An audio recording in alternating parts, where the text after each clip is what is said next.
Kira-kira ada sejarah apa aja yang dihitung? Banyak sih, ada pertempuran Aik Seru, ada asal mula desa Iwangan, ada juga tentang open pit. Open pit tuh yang di kampit itu nggak sih yang ini? Nah iya bener banget Sen. Kayaknya seru sih buat kita pelajarin lebih lanjut. Kamu mau lihat dulu videonya? Boleh?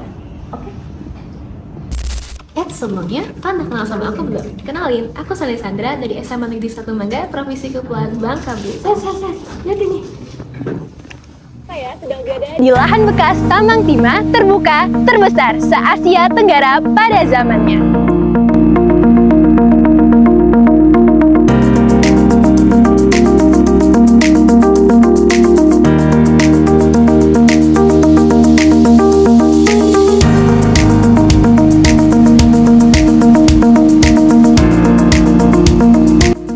Geosite Open Pit Namsalu terletak di Jalan Kampung Gunung, di Desa Senyubuk, Kecamatan Kelapa Kampit, Kabupaten Belitung Timur, Provinsi Kepulauan Bangka Belitung. Open Pit Namsalu merupakan satu dari 24 geopark yang ada di Pulau Belitung. Open Pit Namsalu dikenal sebagai salah satu warisan alam geologi yang memiliki nilai sangat signifikan. Salah satu warisan dari geologi yang sangat berharga tersebut masih terekam baik pada singkapan lipatan batuan metasedimen formasi Kelapa Kampit yang dikenal sebagai lipatan sungkup. Keberadaan singkapan sungkup menjadi titik terang sejarah geologi Pulau Belitung yang ternyata dipengaruhi oleh proses tektonik masa lampau, yang kemudian menjadikan Open Pit Namsalu bukan hanya sebagai bagian dari sejarah penambangan timah primer, namun juga sebagai titik nol dari dimulainya sejarah dari warisan alam geologi Pulau Belitung yang sangat berharga. Provinsi Bangka Belitung menjadi salah satu daerah di Indonesia yang menghasilkan biji timah terbesar, dan 10% lainnya dipegang oleh Riau, Kepulauan Riau, hingga Kalimantan Barat. Wisata berbasis heritage yang ada di kawasan Geosite Open Pit Namsalu menjadi salah satu poin ditetapkannya Geopark Nasional Belitung sebagai UNESCO Global Geopark pada sidang ke-211 Dewan Eksekutif UNESCO tahun 2021. Sejarah timah di Belitung dimulai ketika J.P. Lamotte, seorang kapten tentara dan asisten residen kerajaan Belanda berkebangsaan Belgia, pada 1823 menemukan sebuah aktivitas penambangan yang dilakukan oleh para penambang timah lokal yaitu Tiongkok. Awalnya, pertambangan akan dilakukan oleh bangsa Inggris. Namun, dengan adanya Traktat London pada 1850, pertambangan harus dialihkan kepada bangsa Belanda. Pada saat itu, bangsa Inggris menyerahkan Bangka Belitung kepada Belanda dan harus ditukar dengan Chongqing India dan juga pesisir Malabar. Akhirnya dibangunlah perusahaan partikelir tambang timah asal Belanda bernama NV Belitung Maatschappij milik John Laut. Mereka mengendalikan timah hingga 1 abad lamanya. Pada level pertama, tambang ini terletak di 51 meter dan berhasil menemukan urat timah baru. Pada 2 tahun pertamanya, penambangan di Kelapa Kampit menghasilkan 1.617 pikul timah.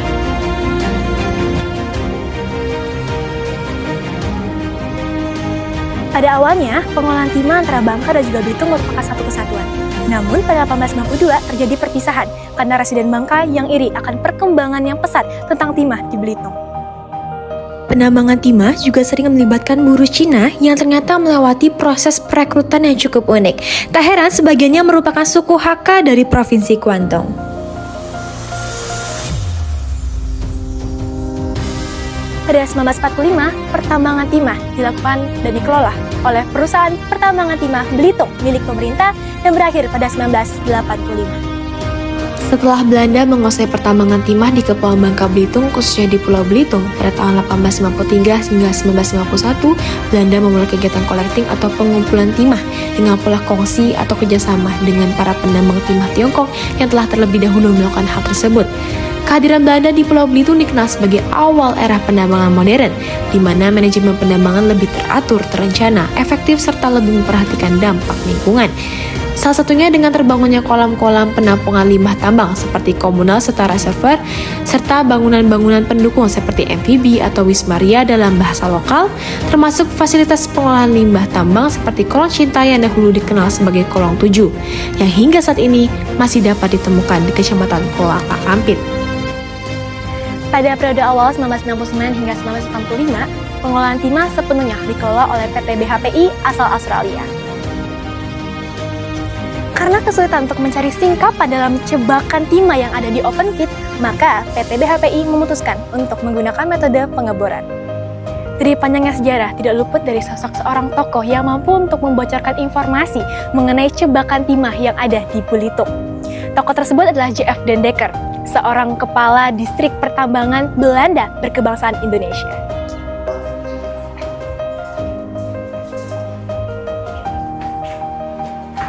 Pada periode 1985 hingga 1993, setidaknya terdapat 2 perusahaan yang mencoba peruntungannya di open pit Namsalu.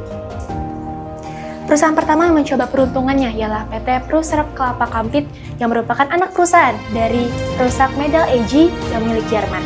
Namun mereka tidak bertahan lama dan pada akhir 1960 mereka harus menjual saham mereka kepada PT GKN milik Indonesia. Dan PT tersebut juga tidak lama beroperasi, hanya kurang lebih 3 tahun karena ketidakstabilan ekonomi.